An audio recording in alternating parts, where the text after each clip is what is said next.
D'Onta Foreman, he's over 300 yards, and he's into the end zone. D'Onta Foreman becomes the first Longhorn since Ricky Williams to go over 300 yards rushing in a ball game. When I got here, I specifically, I talked to my dad. Yeah. He told me, he was like, yeah, you need to watch all the great running backs that came through. So, you know, I had to watch your film. Yeah. I watched Earl's film. Yeah. I watched Jamal's film. I watched everybody's film. I was like, man, you know, I feel like a lot of what we got in common is like a lot of it, we real physical, Yeah. you know? And I was like, well, what can I do to like try to change to be that elite back, you know? And honestly, I don't really feel like I found it. It just kind of grew into, you know, myself now that I am now. It was similar for me. I mean, for me, it was about just the everyday working to get better, watching film. Just it's really I think the little things that make a player great. I used to practice hard and watch film, but then I'd get on the field and I would surprise myself by some of the things that I did, because I think it's just that repetition, and then you get on the field and you don't get nervous, you don't get scared, you just show up. What a run that time by D'Onta Foreman! I've never been a feature back. I never got 25 or more carries in the game.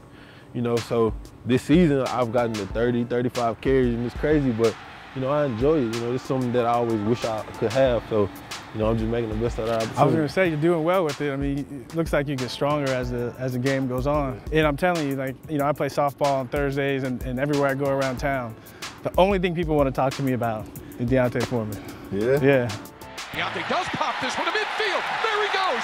Touchdown, Texas. Let's talk about the recruiting process, you know? What was that like for you? My junior season, I was for 1,000. My brother had a really good junior season. So after that, he gets his first offer from OU, and they offered him right in front of me pretty much. And I was like, you know, I'm looking like, where my offer gonna come at? You know, so I didn't get one, you know, and honestly, I cried. I went home and I cried. You know, I was like, you know, why they don't want me? I was shocked, you know, because that your brother was recruited so much more than you were. You're the big dog now. How's he handling that?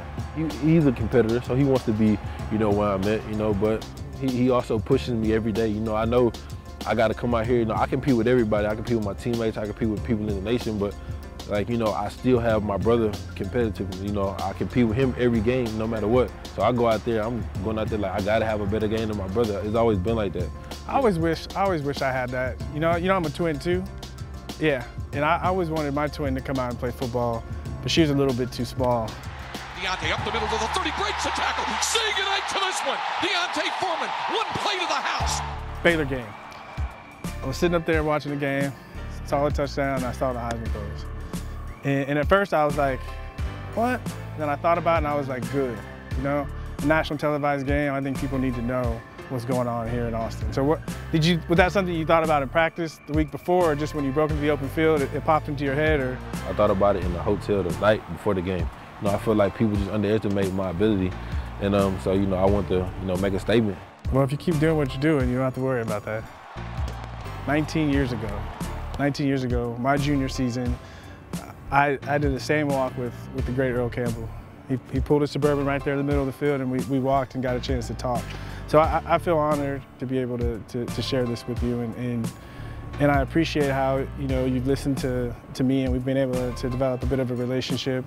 Just to even be here talking to you, like you said, 19 years, you know, that's a long time, you know. So I was like, what, 1 year old at the time? So, you know, how long ago that was, and, you know, like I said, I'm so blessed to be here talking to you, man. Like, I was looking forward to it. I can't lie to you. Honestly, I'm rooting for you, and I hope you break all my records, because I can't do it anymore. I'm basking in your glory any day, and I wish you the best of luck.